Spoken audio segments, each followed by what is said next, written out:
Good day, you're watching Leadership TV News. I am Cynthia Onwado. On the news headlines, Akpabio orders risk imprisonment over alleged contempt of court. Senate passes vote of confidence on Akpabio.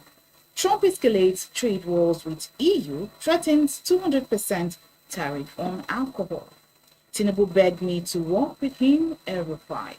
And on sports, Champions League quarterfinals pictures. And now we take the news in detail. The senator representing Kogi Central, Natasha Akpoti-Uduaghan, has filed a contempt suit against Senate President Godswill Akpabio, the clerk to the National Assembly and chairman of the Senate Committee on Ethics, Privileges and Code of Conduct, Senator Nedai Maswen, over what she described as a willful disobedience of a court order. The lawmaker, who was suspended from the Senate for 6 months over charges of misconduct, insisted that her suspension violated a subsisting order of the court issued by the Federal High Court in Abuja on March 4th. Based on her application, the court, in a notice of disobedience signed by its registrar pursuant to Section 72 of the Sheriff and Civil Process Act of 2004, warned the defendants that it could face imprisonment for contempt of court. Recall that Justice Obiora Egwatu had, in response to an ex parte application filed by Akpoti-Uduaghan's legal team led by Michael Numa, a senior advocate, barred the Senate committee from proceeding with the investigation of Natasha over misconduct. Justice Egwatu ruled that any action taken against Akpoti-Uduaghan during the pendency of the suit will be null, void, and of no effect whatsoever. However, in response to the suit, Senate President Akpabio has challenged the court's jurisdiction, arguing that it has no authority to interfere in the internal affairs of the state.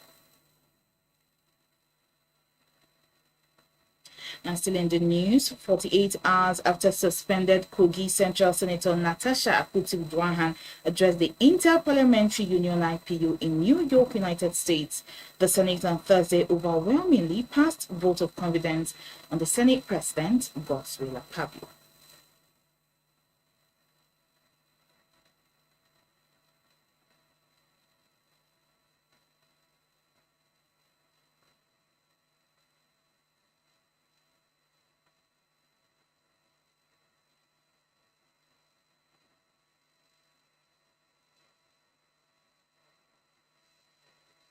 Senator Akpoti-Uduaghan had claimed that the IPU that her suspension was due to raising the issue of sexual harassment against the President of the Nigerian Senate. In passing the confidence vote on the Senate President, the upper legislative chamber also urged Nigerians not to distract it with the issue of sexual harassment raised against Akpabio by Natasha, as the matter was already in the court of law. The vote of confidence on Akpabio by all senators in plenary on Thursday, following the motion moved to that effect by the leader of the Senate, Senator Koyemi Bamidele, Ekiti Central, and seconded by the Senate's Deputy Minority Leader, Senator Olalere Oyewumi from Osun West. Moving on now, the ongoing trade dispute between the United States and the European Union (EU) took a dramatic turn on Thursday as President Donald Trump threatened to impose a massive 200% tariff on European alcoholic beverages. The move came in response to the EU's newly announced 50% tariff on American whiskey, a retaliatory measure against Trump's steel and aluminium tariffs. In a post on Truth Social, Trump made it clear that his administration would not stand down. The trade war, which was reignited after Trump's 25% tariffs on aluminium and steel took effect on midnight on Wednesday, quickly escalated as the EU hit back with tariffs on $28 billion worth of American goods. The EU's countermeasures, which will take effect in April, target key U.S. exports, including boats, motorbikes, and bourbon. Calling the EU's action swift and proportionate, the European bloc defended its move as necessary to counter what it described as an unjustified trade policy from the US. Trump, however, saw it differently, and speaking from the Oval Office on Wednesday, he vowed to retaliate. Trump also criticized the EU's decision to target American bourbon, calling it nasty.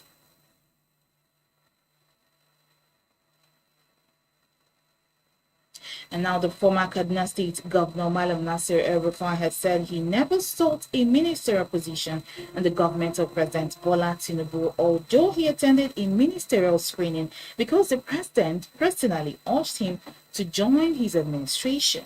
During an interview with BBC Hausa monitored by our correspondent, El-Rufai said the president pleaded with him to help achieve his vision for a stable power supply. He said, "Some think I left because I wasn't appointed as minister. I went for screening because the president begged me to work with him. He came to me in Kaduna and we discussed his vision for steady power supply and he asked me to help him achieve that. I thought he was serious at the time," El-Rufai stated. Leadership TV reports that El-Rufai, a founding member of the APC, recently announced his resignation from the ruling party, expressing disappointment with its leadership. In a statement on Monday, he accused the APC of deviating from its progressive deals, stating that his warning about the party's trajectory over the past 2 years had been ignored.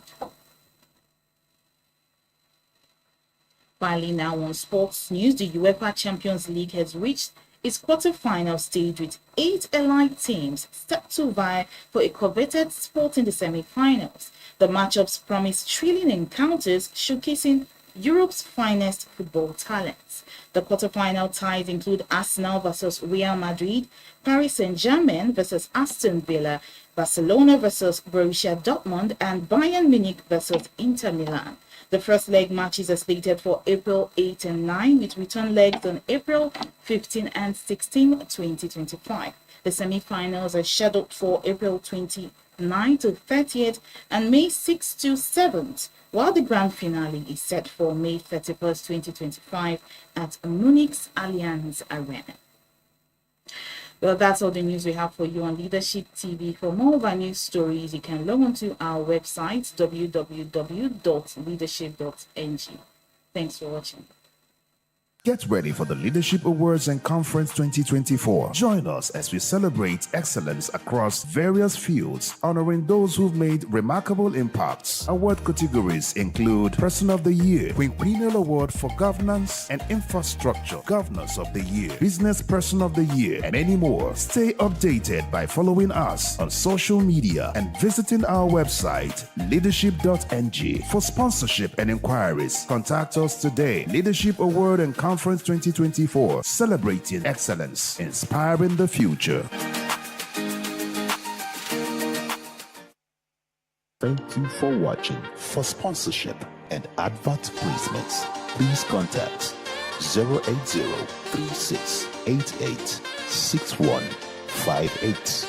Last Word Leadership Podcast Studio. You have the last word. Thank you for watching. For sponsorship and advert placements,